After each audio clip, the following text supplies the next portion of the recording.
Practice make men perfect. Okay, practice చేసే కొద్దీ మనిషి ఏం చేస్తుంది, ఒక పర్ఫెక్ట్ వ్యక్తిగా, ఒక పర్ఫెక్ట్ పర్సన్గా తయారు చేస్తుంది అనమాట. ఒక 2 కావచ్చు, 3 కావచ్చు, 4 కావచ్చు, మీరు ఎన్నైనా కావచ్చు. కండిషనల్ సెంటెన్సెస్ అంటే, కండిషన్ అంటే ఆల్రెడీ మీకు చెప్పా, కండిషన్ అంటే రూల్ అంతే. ఆ సెంటెన్సెస్ని అదే విధంగా యూజ్ చేయాలి, అదే ఫార్ములాస్ని మీరు ఫాలో అవ్వాలి.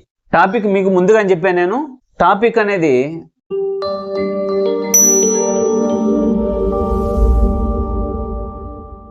Namaste students, welcome back to our channel, our Master English course. In this video, I am going to tell about conditional sentences or if clause. This is very important topic and also very difficult topic. From this topic, we have 1 or 2 bits in the competitive exam point of view. ఇది చాలా important topic, అదేవిధంగా కష్టంగా కూడా ఉంటుంది. ఈ topic నుంచి మనకు పబ్లిక్లో అదేవిధంగా కాంపిటేటివ్ ఎగ్జామ్లో కంపల్సరీ 1 లేదా 2 బిట్స్ వస్తూనే ఉంటాయి. కాబట్టి this is very important topic. ఇప్పుడు దీనికి సంబంధించి కొన్ని ఫార్ములాస్ మీకు చెప్తాను. వాటిని మీరు బాగా ప్రాక్టీస్ చేసినట్లయితే మీరు వీటిని చాలా ఈజీగా నేర్చుకుంటారు. If you listen to me the formulas what I say, you will learn very easily. Okay, దీంట్లో మనకు కొన్ని ఫార్ములాస్ అనేటివి వస్తాయి. వాటిని నేను చెప్పేటప్పుడు మీరు జాగ్రత్తగా విన్నట్లయితే వాటిని మీరు చాలా ఈజీగా నేర్చుకుంటారు. అదేవిధంగా ఎగ్జామ్స్లో కావచ్చు లేదా కాంపిటేటివ్ ఎగ్జామ్స్లో కావచ్చు వాటి యొక్క ఆన్సర్స్ మీరు ఈజీగా రాయగలుగుతారు. Okay, now let us see what is conditional sentences or if clause. There are 2 parts in conditional sentences. Conditional సెంటెన్స్లో కానీ లేదా ఇఫ్ క్లాజ్లో కానీ మనకు 2 parts ఉంటాయి. అవి first one is subordinate clause. Let us see what is the definition of subordinate clause. It doesn't give complete meaning. If it wants to give complete meaning, certainly it depends on main clause. Without the help of main clause, it doesn't give complete meaning. Okay? అంటే subordinate clause అంటే ఏంటంటే ఇది పూర్తి అర్థాన్ని ఇవ్వదు. ఇది పూర్తి అర్థాన్ని ఇవ్వాలంటే అది కంపల్సరీ మెయిన్ క్లాజ్ మీద డిపెండ్ అవ్వాల్సిందే. మెయిన్ క్లాజ్ యొక్క సహాయం లేదే, దాని యొక్క హెల్ప్ లేదే అది పూర్తి అర్థాన్ని ఇవ్వదు. That is nothing but subordinate clause. Okay, for example, if you study well, if you study well, this is the example of subordinate clause. If you study well అంటే అర్థమైంది, నువ్వు బాగా చదివినట్లయితే. అది పూర్తి అర్థాన్ని ఇచ్చిందా? ఇవ్వాల. అది పూర్తి అర్థాన్ని ఇవ్వాలంటే దేని ఒక దాని మీద డిపెండ్ అవ్వాలి, అది మెయిన్ క్లాజ్ మీద డిపెండ్ అవ్వాలి. అర్థమవుతుందా? అంటే పూర్తి అర్థాన్ని ఇవ్వని ఒక వాక్యాన్ని సబార్డినేట్ క్లాజ్ అని అంటాం. Okay, next second one is main clause. What is the definition of main clause? It gives complete meaning, it gives full meaning. It doesn't depend on anything to give complete meaning. That's why it is also called as independential clause. అర్థమవుతుందా? అంటే ఇది పూర్తి అర్థాన్ని ఇస్తుంది. ఇది పూర్తి అర్థాన్ని ఇవ్వడానికి దేని మీద కూడా డిపెండ్ అవ్వాల్సిన అవసరము లేదు. కాబట్టి దీన్ని ఇండిపెండెంటల్ క్లాజ్ అని కూడా మనము అంటాం అనమాట. For example, you will pass the exam, you will pass the exam. This is the example of main clause. You will pass the exam అంటే అర్థమైంది, నువ్వు ఎగ్జామ్ పాస్ అవుతావు. అది పూర్తి అర్థాన్ని ఇస్తుంది. కాబట్టి సబార్డినేట్ క్లాజ్ అంటే ఏంది? పూర్తి అర్థాన్ని ఇవ్వని ఒక వాక్యాన్ని సబార్డినేట్ క్లాజ్ అంటాం. అది పూర్తి అర్థాన్ని ఇవ్వాలంటే కంపల్సరీ అది మెయిన్ క్లాజ్ మీద డిపెండ్ అవ్వాల్సిందే. Okay, next second one is main clause. Main clause అంటే ఏంది? పూర్తి అర్థాన్ని ఇచ్చే ఒక వాక్యాన్ని మెయిన్ క్లాజ్ అని అంటాం. అది పూర్తి అర్థాన్ని ఇవ్వడానికి దేని మీద కూడా డిపెండ్ అవ్వాల్సిన అవసరము లేదు. Let us see full example of subordinate and main clause. If you study well, if you study well, this is SC. SC అంటే subordinate clause. If you study well, this is subordinate clause. You will pass the exam. This is MC. MC అంటే main clause. If you study well, you will pass the exam. నువ్వు బాగా చదివినట్లయితే exam pass అవుతావు. Okay, ఈ విధంగా ఒక subordinate clause పూర్తి అర్థాన్ని ఇవ్వాలంటే కంపల్సరీ ఏం చేయాలి? మెయిన్ క్లాజ్ మీద డిపెండ్ అవ్వాల్సిందేను. Without the help of main clause it doesn't give complete meaning. అర్థమవుతుందా?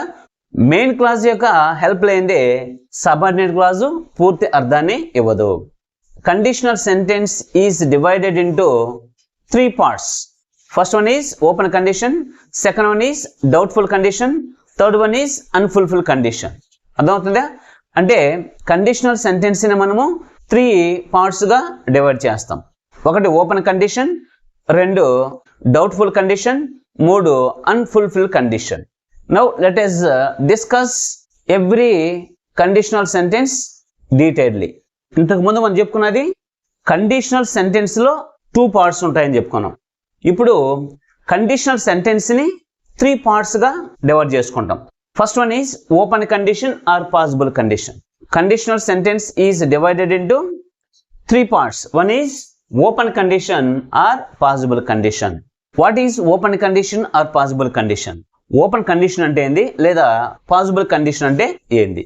అంటే if simple present tense comes in if clause, whereas simple future comes in main class.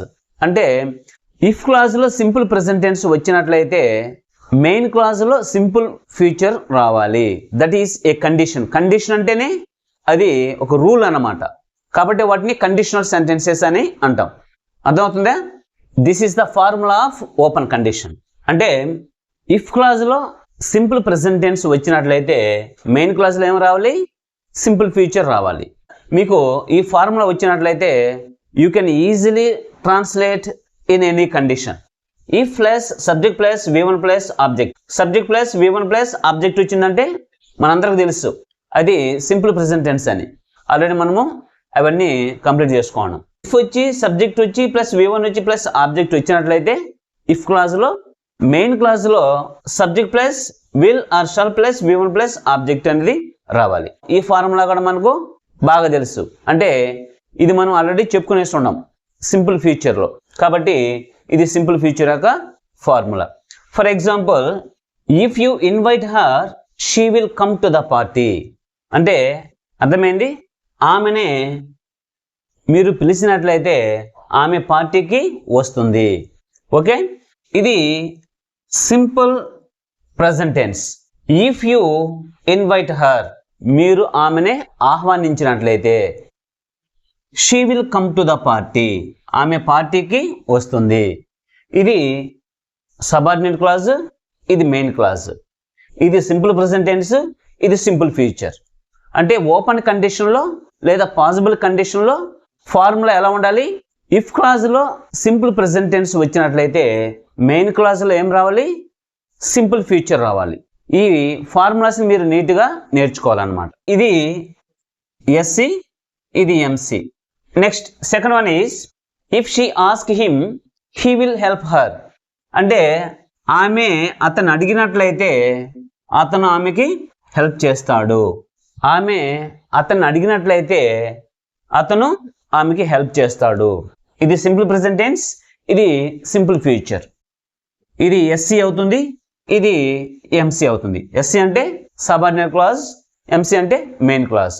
These are the examples of open condition or possible condition. Possible condition మనము ఎలా use చేయాలి, open condition ఎలా use చేయాలి, దాని యొక్క formula ఏంది? If క్లాజ్లో simple present tense వచ్చినట్లయితే మెయిన్ క్లాజ్లో ఏం రావాలి? సింపుల్ ఫ్యూచర్ రావాలి. ఫార్ములా వచ్చేసి if plus subject plus V1 plus object, subject plus will or shall plus V1 plus object. This is the formula which you have to follow. Okay, next second one is doubtful condition or imaginary condition. Now let us see what is the definition of doubtful condition. If simple past tense comes in if clause, whereas subject plus would or should or could or might plus V1 plus object comes in main clause. అర్థమవుతుందా? అంటే if clause లో simple past tense గాని వచ్చినట్లయితే main clause లో subject plus would గాని, should గాని, could గాని, might గాని వచ్చి ప్లస్ V1 వచ్చి ప్లస్ ఆబ్జెక్ట్ వస్తుంది అనమాట. Okay, this is the formula of doubtful condition or imaginary condition. if clause లో if plus subject plus V2 plus object వచ్చినట్లయితే మెయిన్ క్లాజ్ లో subject plus would or should or could or might plus V1 plus object రావాలి. అంటే subject plus V2 plus object అంటే మనందరికి తెలుసు అది simple past అనే విషయం. ఓకే, కాబట్టి ఇఫ్ క్లాజ్ లో సింపుల్ పాస్ట్ వచ్చినట్లయితే మెయిన్ క్లాజ్లో సబ్జెక్ట్ రావాలి ప్లస్ వుడ్ కానీ షుడ్ కానీ కుడ్ కానీ మైట్ కానీ రావాలి ప్లస్ V1 రావాలి ప్లస్ ఆబ్జెక్ట్ రావాలి. This is the formula of doubtful condition or imaginary condition. అంటే రిటర్న్ ఫామ్లో కానీ లేదా స్పోకెన్ ఇంగ్లీష్లో కానీ డౌట్ఫుల్ కండిషన్ మీరు యూజ్ చేయాలంటే సెంటెన్స్ యొక్క ఫార్మేషన్ ఈ విధంగా ఉండాలి. అర్థమవుతుందా? For example, if you invited her, if వచ్చింది, సబ్జెక్ట్ వచ్చింది, V2 ఫామ్ వచ్చింది ప్లస్ ఆబ్జెక్ట్ వచ్చింది. If you invited her she would come to the party. Subject వచ్చింది, ఇక్కడ వుడ్ కానీ షుడ్ కానీ కుడ్ కానీ మైట్ కానీ ఏదైనా రాసుకోవచ్చు. ఇక్కడ వుడ్ రాసుకున్నాం ప్లస్ V1లో ఉంది ప్లస్ ఆబ్జెక్ట్ వచ్చింది. అంటే ఇఫ్ యూ ఇన్వైటెడ్ హర్, ఇది SC, అంటే మీరు ఆమెని ఇన్వైట్ చేసి ఉండుంటే, అది మనకు సింపుల్ పాస్ట్. మీరు ఆమెని ఆహ్వానించి ఉండుంటే she would come to the party, ఆమె పార్టీకి వచ్చి ఉండుండేది. వుడ్ అనేది మనకు విల్క్ పాస్ట్ ఫామ్. ఓకే, కాబట్టి ఇది MC. అంటే ఇది మనకు సబార్డినేట్ క్లాజ్. సబార్డినేట్ క్లాజ్ అంటే ఏంది? పూర్తి అర్థాన్ని ఇవ్వని వాక్యం. ఇది మెయిన్ క్లాజ్. మెయిన్ క్లాజ్ అంటే ఏంది? పూర్తి అర్థాన్ని ఇచ్చే వాక్యం. సబార్డినేట్ క్లాజ్ పూర్తి అర్థాన్ని ఇవ్వాలంటే ఇది కంపల్సరీ మెయిన్ క్లాజ్ మీద డిపెండ్ అవ్వాల్సిందే.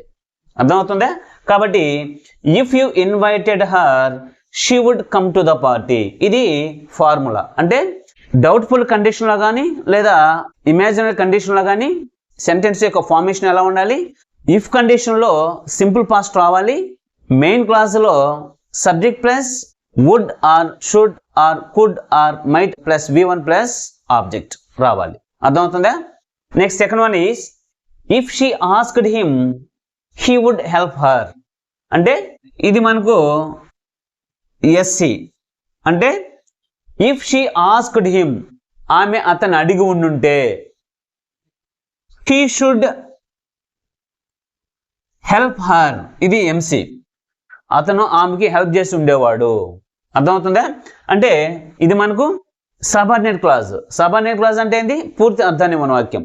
ఇది మనకు మెయిన్ క్లాజ్. మెయిన్ క్లాజ్ అంటే పూర్తి అర్థాన్ని ఇచ్చే వాక్యం. అంటే సబార్డినేట్ క్లాజ్ పూర్తి అర్థాన్ని ఇవ్వాలంటే కంపల్సరీ మెయిన్ క్లాజ్ మీద డిపెండ్ అవ్వాల్సిందే. అర్థమవుతుందా?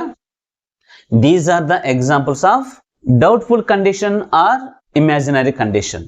డౌట్ఫుల్ కండిషన్లో ఫార్ములా ఎలా ఉండాలి? ఇఫ్ క్లాజ్లో subject plus V2 plus object రావాలి. మెయిన్ క్లాజ్లో సబ్జెక్ట్ ప్లస్ వుడ్ కానీ షుడ్ కానీ కుడ్ కానీ మైట్ కానీ ప్లస్ V1 ప్లస్ ఆబ్జెక్ట్ రావాలి. This is the formula you have to learn. Okay, ఈ ఫార్ములాని మీరు ఈజీగా నేర్చుకున్నట్లయితే you can easily form A sentence in written or spoken English regarding to this condition. Okay, next third one is unfulfilled condition or impossible condition. Now let us see what is the definition of unfulfilled condition or impossible condition. Okay, if past perfect comes in if clause, whereas subject plus would plus have plus V3 plus object comes in main clause. Okay, అంటే unfulfilled condition or impossible condition లో if clause లో past perfect వచ్చినట్లయితే main క్లాజ్లో subject plus would plus have plus V3 plus object రావాలి. అది condition. Condition అంటే rule అన్నమాట. అది అంతే. కండిషన్ అంటేనే మీనింగ్ ఏంది? రూల్. ఈ కండిషన్స్ మీరు యాజ్ ఇట్ ఈస్గా అలాగే నేర్చుకునేయాలి, అలాగే రాయాలి. అర్థమవుతుందా? సబార్డినేట్ క్లాజ్లో పాస్ట్ పర్ఫెక్ట్గా వచ్చినట్లయితే సబార్డినేట్ క్లాజ్ అన్న ఇఫ్ క్లాజ్ అన్న ఒకటే. అర్థమవుతుందా? ఇఫ్ క్లాజ్లో పాస్ట్ పర్ఫెక్ట్ వచ్చినట్లయితే మెయిన్ క్లాజ్లో సబ్జెక్ట్ రావాలి ప్లస్ వుడ్ రావాలి ప్లస్ హ్యావ్ రావాలి ప్లస్ V3 రావాలి ప్లస్ ఆబ్జెక్ట్ రావాలి. ఓకే, ఫార్ములా చూద్దాం. This is the formula of unfulfilled condition or impossible condition. అంటే అన్ఫుల్ఫిల్డ్ కండిషన్లో సెంటెన్స్ యొక్క ఫార్మేషన్ ఎలా ఉండాలి? సబార్డినేట్ క్లాజ్లో if plus subject plus had plus V3 plus object వచ్చినట్లయితే మెయిన్ క్లాజ్లో subject plus would plus have plus V3 plus object రావాలి. అంటే సబార్డినేట్ క్లాజ్లో పాస్ట్ పర్ఫెక్ట్గా వచ్చినట్లయితే మెయిన్ క్లాజ్లో సబ్జెక్ట్ రావాలి ప్లస్ వుడ్ రావాలి ప్లస్ హ్యావ్ రావాలి ప్లస్ V3 రావాలి ప్లస్ ఆబ్జెక్ట్ రావాలి. ఓకే, ఇది మీరు కేర్ఫుల్గా అర్థం చేసుకోవాలి, నేర్చుకోవాలి. For example, if you had invited her she would have come to the party. ఇది మనకు ఎస్సి, ఇది ఎంసి. ఫార్ములా ఏంది? ఇఫ్ వచ్చింది, సబ్జెక్ట్ వచ్చింది, హ్యాడ్ వచ్చింది, V3 వచ్చింది, ఆబ్జెక్ట్ వచ్చింది. ఓకే, అంటే ఇది పాస్ట్ పర్ఫెక్ట్లో ఉందన్నమాట. If you had invited her, మీరు ఆమెని ఆహ్వానించి ఉంటే, she would have come to the party, ఆమె పార్టీకి వచ్చి ఉండేది. ఓకే, ఇక్కడ మనకు ఫార్ములా ఏంది? Subject plus would plus have plus V3 plus object. కమ్కి V3 ఫామ్ ఏంది? కమ్, కేమ్, కమ్మే వస్తుంది అనమాట V3 ఫామ్. కాబట్టి she would have come to the party. Okay, అంటే ఎస్సి అంటే ఏంది? పూర్తి అర్థాన్ని ఇవ్వని వాక్యం. ఎంసి అంటే ఏంది? పూర్తి అర్థాన్ని ఇచ్చే వాక్యం. ఎస్సి అనేది పూర్తి అర్థాన్ని ఇవ్వాలంటే కంపల్సరీ ఎంసి మీద డిపెండ్ అవ్వాల్సిందే. దీని యొక్క హెల్ప్ లేనిదే ఇది పూర్తి అర్థాన్ని ఇవ్వలేదు. కాబట్టి మీరు జాగ్రత్తగా అబ్జర్వ్ చేయాలి. Next second one is if she had asked him, ఆమె అతన్ని అడిగి ఉంటే, ఇది SC. He would have helped her, అతను ఆమెకి హెల్ప్ చేసి ఉండేవాడు, అది ఎంసి. అర్థమవుతుందా? If she had asked him he would have helped her అంటే ఆమె అతన్ని అడిగి ఉంటే అతను ఆమెకి హెల్ప్ చేసి ఉండేవాడు. అర్థమవుతుందా? కాబట్టి ఈ విధంగా మీరు ఈ ఫార్ములాని బేస్ చేసుకుని సెంటెన్సెస్ని స్పోకెన్ ఇంగ్లీష్లో కావచ్చు, రిటర్న్ ఫామ్లో కావచ్చు, మీరు ఈజీగా ఫామ్ చేసుకోవాలి. ఇవి మనకు పబ్లిక్లో వస్తూ ఉంటాయి. కాంపిటేటివ్ ఎగ్జామ్లో కంపల్సరీ 1 or 2 బిట్స్ అనేటివి దీని నుంచి వస్తూ ఉంటాయి. కాబట్టి ఇది చాలా ఇంపార్టెంట్, అదేవిధంగా వెరీ డిఫికల్ట్ ఆల్సో. అర్థమవుతుందా? These are the examples of unfulfilled condition or impossible condition. Okay, ఇప్పుడు మీరేం చేయాలి? ఈ 3 కండిషన్స్ ఏమి మనకు? 1 open condition, 2 doubtful condition, 3 unfulfilled condition. ఈ 3 కండిషన్స్లో సేమ్ ఎగ్జాంపుల్స్ 2 తీసుకున్నా. సేమ్ ఎగ్జాంపుల్స్ అంటే ఇప్పుడు ఇఫ్ యూ ఇన్వైట్ హర్ అనేది ఓపెన్ కండిషన్లో వచ్చింది. అక్కడ ఇఫ్ యూ ఇన్వైట్ హర్ అనేది సింపుల్ ప్రెజెంట్ టెన్స్ కాబట్టి మనకు సింపుల్ ఫ్యూచర్ రావాలి. అప్పుడు she will come to the party అనేది అక్కడ ఇచ్చింది అనమాట. అదేవిధంగా సెకండ్ వన్ వేసి ఇఫ్ షీ ఆస్క్ హిమ్, అది simple present. He will help her, అది సింపుల్ ఫ్యూచర్. అర్థమవుతుందా? అది ఓపెన్ కండిషన్. సేమ్ ఎగ్జాంపుల్స్ని తీసుకొని మీకు 3 కండిషన్స్లోకి చేంజ్ చేశా. ఎందుకంటే ఎగ్జాంపుల్ మారిందంటే ఈ ఎగ్జాంపుల్ ఇస్తే ఈ విధంగా రాయాలేమో అని మీకు అర్థం కాకుండా ఉంటుందని, మీకు డౌట్ వస్తుందని సేమ్ ఎగ్జాంపుల్స్ని 2 తీసుకొని 3 కండిషన్స్లో ఏ విధంగా చేంజ్ చేయాలి అనేది మీకు ఈ వీడియోలో మీకు చెప్పడం జరిగింది అనమాట. ఓకే, మీరేం చేయాలంటే ఇదే విధంగా నంబర్ ఆఫ్ ఎగ్జాంపుల్స్ తీసుకొని, నంబర్ ఆఫ్ ఎగ్జాంపుల్స్ అంటే ఓన్లీ సేమ్ ఎగ్జాంపుల్సే తీసుకోండి. ఎందుకంటే మీరు ఒక కండిషన్ నుంచి ఇంకో కండిషన్లోకి మార్చేదానికి మీకు ఈజీగా అర్థమవుతూ ఉంటుంది అనమాట. అంటే ఓపెన్ కండిషన్లో ఎలా వస్తే ఎలా మార్చాలి, డౌట్ఫుల్ కండిషన్లో ఎలా వస్తే ఎలా మార్చాలి, అన్ఫుల్ఫిల్ కండిషన్లో ఎలా వస్తే ఎలా మార్చాలని మీకు ఈజీగా ఉంటుంది. కాబట్టి సేమ్ ఎగ్జాంపుల్స్ని తీసుకొని ఒక 2 కావచ్చు, 3 కావచ్చు, 4 కావచ్చు, మీరు ఎన్నైనా కావచ్చు తీసుకొని వాటిని 3 కండిషన్లోకి చేంజ్ చేస్తూ మీరు నేర్చుకున్నట్లయితే ఇవి మీకు ఈజీగా వచ్చేస్తాయి అన్నమాట. ఈ విధంగా మీరు కండిషనల్ సెంటెన్సెస్ అంటే ఇఫ్ క్లాజ్, కండిషనల్ సెంటెన్సెస్ అంటే కండిషన్ అంటే ఆల్రెడీ మీకు చెప్పా, కండిషన్ అంటే రూల్ అంతే. ఆ సెంటెన్సెస్ని అదే విధంగా యూజ్ చేయాలి, అదే ఫార్ములాస్ని మీరు ఫాలో అవ్వాలి. అర్థమవుతుందా?